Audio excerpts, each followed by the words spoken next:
Hey, John here. Welcome back to another episode of the show. So today's episode was sparked by another Reddit thread, and the post was actually just a link to a quote. And the quote said, "If I do a job in 30 minutes, it's because I've spent 30 years learning how to do it in 30 minutes. You owe more for the years, not the minutes." And I've noticed that this kind of seems to be the quote du jour right now for freelancers. And honestly, my overall reaction to it is just kind of I appreciate the intent, and it's certainly better than being timid about your pricing and undervaluing yourself, but I still think it leads you down the wrong path. And so what I want to do in the episode today is actually talk about a comment on the thread that I think is more illuminating and what you should pay more attention to.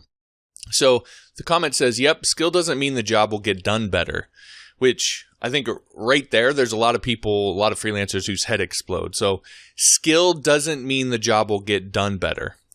Even if someone is more skilled and the work turns out better, the return on investment might be exactly the same as if someone who is less skilled. All they would need to know is how to make that less skilled work have the same effect through possibly different means or however they figure that out. For anyone who wants an example, if I spend 5 years learning to make websites and I make a website for a business, it's not worth anything more if someone else only spent 1 year learning but creates a website that makes just as much money for the client. This is what people mean when they say focus on the value. If you are making something for a client that will bring a return to them, then that is value. Now, again, it's kind of roundabout. I think at first for a lot of people that this makes no sense because freelancers in particular tend to equate skill with value with price when we actually sit down to think about this stuff. So let me try a clearer analogy. Let's say I was a world-renowned chef. So I could be a world-renowned chef, really high skill level. But if I go into a McDonald's and whip up a burger using their ingredients and their method, what I've actually created in the end is no better than what a $7 an hour employee can do. So all my skill doesn't actually lead to the end product being of any higher value to the customer. And that is the point that he's making, and it plays a big part in deciding what services you should offer. So let's take a more concrete example. Let's say you're a web developer. Now, there is a market out there for fixing website problems, being a troubleshooter and bug smasher, that kind of thing. And that could be your service or one of your services. But there's a ceiling on what people are willing to pay for that because clients view it as an expense, not an asset.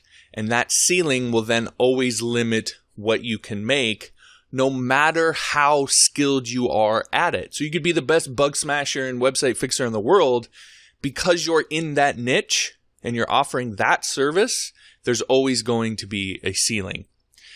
On the other hand, there's another service, let's just say building landing pages for websites. And that service virtually has no ceiling. Why? Because what those clients care about is conversion, how well a page turns visitors into leads or customers. And that can always get better. A good conversion rate is 20% or 30% depending on the scenario. So there's still always lots of room for growth, and there's no landing page that I know of or have ever seen that gets 100% conversion. So it can always get better. So there's always room to improve and be more skilled and get better at this sort of thing. And that service is tied to real dollars and cents for the client. So they view a good landing page and the person who creates it as an asset, not an expense. So you will likely make more offering this service with even just mediocre skill at it than you would offering a fix-it service, even if you're really high skilled at that. So the point is, when thinking about what services you're going to offer, look at it from the client's perspective and what value they are going to get. What value do they place on it? And then choose wisely. And don't always assume that skill, value, and price are all equated. There's a lot of nuance to this, and you really want to think it through and get yourself in the right service that has a high ceiling, and you don't have to be the absolute best in the world in order to make good money at it. Now, I'll give you a hint when it comes to all of this. The closer you can get to the actual money-making function of the business, the more you're going to be viewed like an asset and the more you're going to be able to charge. So things like landing pages, sales pages, SEO, you could probably think of a half dozen more off the top of your head. all these things are viewed more like assets, so they have a much higher ceiling than just being another monkey who can fix a miss semicolon, or another graphic designer that create a decent looking logo. Whatever your niche is, there are these common things that anybody can do, and then there's these other things that are tied more closely to the money making parts of the business that require a lot more skill and have a much higher ceiling. Those are the things that you really want to look for. Now, you might rebuke that advice because of fear or laziness, but you also, for some of you, that might be the light bulb moment you need to blast off in your career. Either way, it underscores the importance of picking the right services to offer and doing some work and research when doing so. Of course, I have a guide to help you do just that. It's a part of my Freelancing 101 series called What Services to Offer, where we walk step by step through picking, packaging, and pricing your services based on real-world data, not guesses and hunches and whims and so forth, but real-world data. So when you get done that the service you have that you're offering is something that has a high ROI.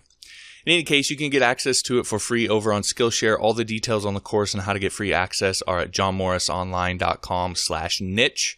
Again, that's johnmorrisonline.com/NICHE. Or if you have any more questions about the Skillshare offer, you can go to johnmorrisonline.com/Skillshare. I've created a page there that talks more about the offer and explains everything in detail and so forth. So that'll do it for this episode. Thanks for listening. We'll talk to you next time.